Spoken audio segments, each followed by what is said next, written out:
왜 우리는 범죄자보다 피해자를 더 잘 알까요? 피해자의 인권 문제와 맞물려 있는 피의자의 신상 공개 문제에 대해 알아보도록 하겠습니다. 조두순, 조주빈, 문영욱은 우리가 얼굴을 알게 된 범죄자들입니다. 그런데 10년 전만 해도 피의자의 신상 공개는 불가능한 일이었습니다. 90년대에는 강력범죄 피의자들의 신상을 공개하는 것이 그저 당연했는데 그 이후 인권침해라는 비판이 쏟아지자 경찰은 2005년 인권보호를 위한 경찰관 직무규칙을 제정해 피의자들의 신상을 보호하기 시작했습니다. 이때부터였을까요? 피의자들에게 마스크와 모자를 제공하고 점퍼를 머리에 씌우는 관습이 시작되었습니다. 그렇게 피의자들의 인권을 보호하자 사람들은 반대로 국민의 알 권리를 외치기 시작했고 2010년 특정강력범죄의 처벌에 관한 특례법이 제정되어 범죄자들의 신상 공개는 절차에 따라 진행되기 시작했습니다. 오늘날 국민의 알 권리가 우선인지 아니면 피의자의 인권 보호가 우선인지 논란이 이어지고 있습니다. 먼저 국민의 알 권리가 무엇인지 정확히 짚어보겠습니다. 알 권리란 국민 개개인이 정치, 사회, 현실 등에 관한 정보를 자유롭게 알 수 있는 권리를 말합니다. 알 권리 실현의 장치로 1996년 공공기관의 정보 공개 등에 관한 법률이 제정되었고 그 결과 모든 국민은 기밀이나 인사에 관한 사항 등 특별한 경우를 제외하고는 국가기관이 보관하고 있는 문서의 열람과 복사를 청구할 수 있게 되었습니다.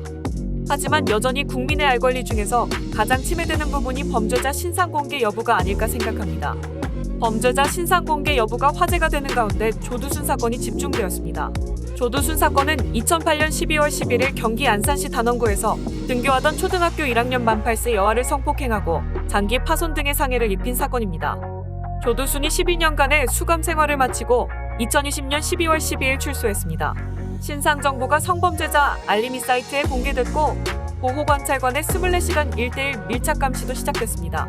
그러나 알림이 사이트에 공개된 신상 정보 유포에 관하여 논란이 되고 있습니다. 12년간 복역한 아동 성범죄자 조두순이 형기를 마치고 출소했다는 보도가 잇따르자 조두순의 신상 공개에 대한 관심이 쏟아졌습니다.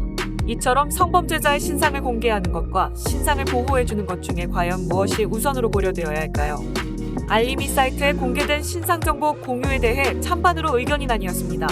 반대한 사람들은 범죄자들의 신상이 공유되면 사회적으로 낙인될 뿐만 아니라 이후에 사회로 복귀하여 생활할 수 있는 권리가 침해된다고 주장한 반면 찬성한 사람들은 성범죄자 신상 공개가 국민의 알 권리를 충족시키는 타당한 행위이며 동시에 재범률의 감소는 물론 사전에 범죄를 예방하는 효과가 있다고 주장하였습니다.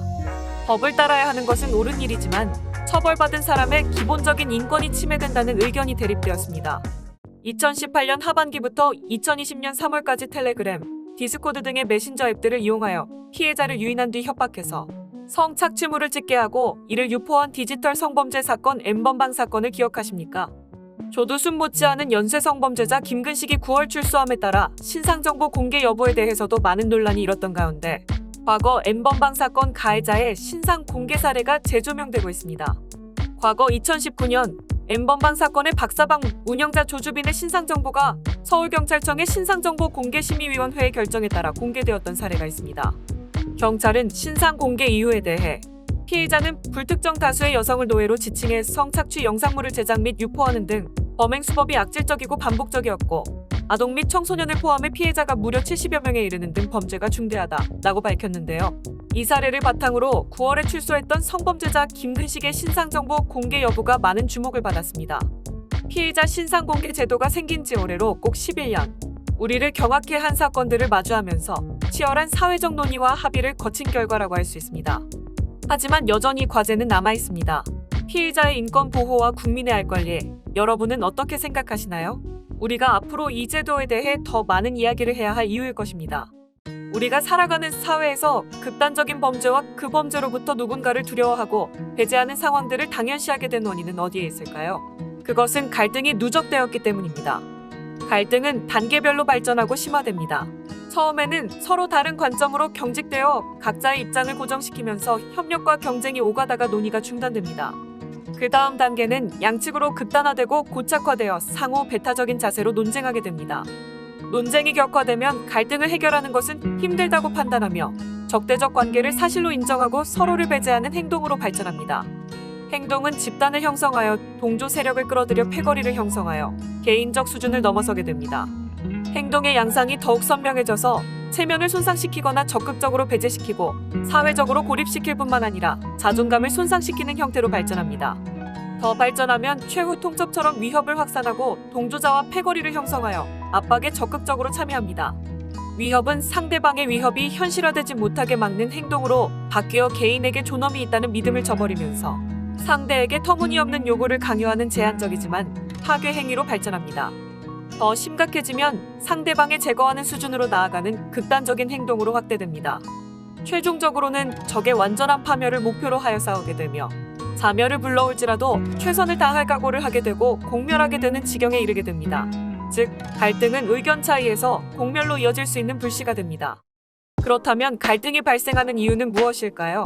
의사소통이 잘 이루어지지 않기 때문입니다. 의사소통에 참여하는 화자와 청자는 각자의 경험이 다릅니다. 그리고 그 경험을 공유하는 과정에서 인지적 차이가 발생합니다. 누군가는 사실을 말하는데 누군가는 자신의 신념에 기초하여 사실을 받아들이지 못하는 경우가 발생할 수 있습니다.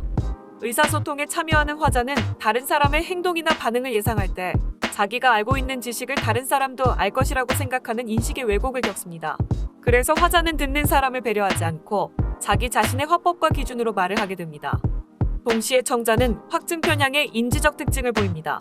확증 편향이란 사람들이 자신의 신념과 일치하는 정보는 받아들이고 일치하지 않는 정보는 무시하거나 왜곡하는 현상을 말합니다. 그래서 청자는 자신이 갖고 있는 기존의 이론이나 세계관, 확신하고 있는 정보들을 바탕으로 기존의 지식과 모순되는 새로운 정보들을 받아들이지 않고 걸러내는 경향이 있습니다. 개인의 내면화와 성찰을 바탕으로 사회적으로 제도화하는 과정에서 개인과 공동체의 실천을 통해 차이를 인식하고 갈등을 관리하여 서로 합의를 이끌어내는 적극적인 의사소통 과정을 통해 연대할 수 있는 사회로 발전시켜야 합니다. 적극적인 의사소통을 통한 민주시민성을 함양하는 것은 안전한 공간에서 서로를 인정하고 존중하여 서로 연결이 되는 사회로의 발전을 가능하게 할 것입니다.